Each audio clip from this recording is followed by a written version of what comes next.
Hello friend, তোমরা কেমন আছো আমি জানি না। আশা করি আমরা খুবই ভালো আছি, কারণ আমাদের সেই পিকনিকের মতো কিছু একটা চলে এসছে। কারণ আমাদের লোকের বাড়ি ইনভাইট চলে এসেছে। লোকের বাড়ি ঠিক বলতে নয়, আমাদের একটা বন্ধুর মতো।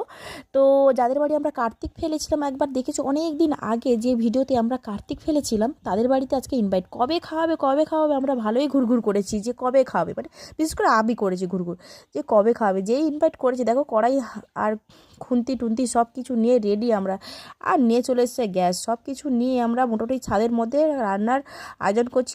জনিকে বললাম ভালোভাবে একটু নেচে নে, খাওয়াটা হজম হয়ে যাবে, আমরা খাওয়া দাওয়া বসে পড়বো। কারণ সবথেকে ইন্টারেস্টিং খবর, ফুলুদি মাংস, না ওটা বাঁধাকপি কষাচ্ছে। যাই হোক, সবজি কষাচ্ছে আর রান্নাবান্না সবাই করছে। আর ঝুমা ভালোভাবে কাচানো কুচানোর কাজটা ভালোই পারতে পারে। আর ওখানে মাংস কষাচ্ছে, আর এখানে তোমার হচ্ছে মাছ।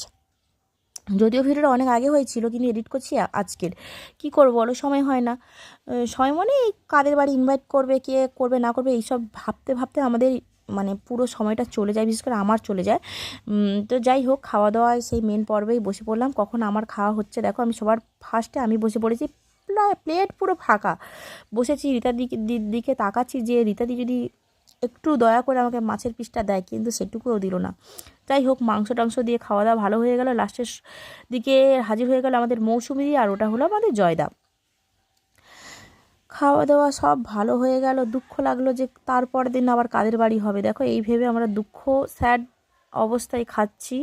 হ্যাঁ, এই হলো আমাদের ফুল টিম। এরা ফুল, আমাদেরকেও ইনভাইট করলে ফুল টিম নিয়ে আমরা হাজির হয়ে যাবে। তোমরা যদি আমাদেরকে ইনভাইট করো তাহলে দেখবে কিছুই হোক না হোক তোমাদের লোকের অভাব থাকবে না। আমরা ফুল টিম নিয়ে একদম হাজির হয়ে যাব খাওয়া দাওয়া সব কিছু করতে, এবং রান্নাবান্না করেও আমরা খেয়ে নেবো, কোনো চাপ নেই।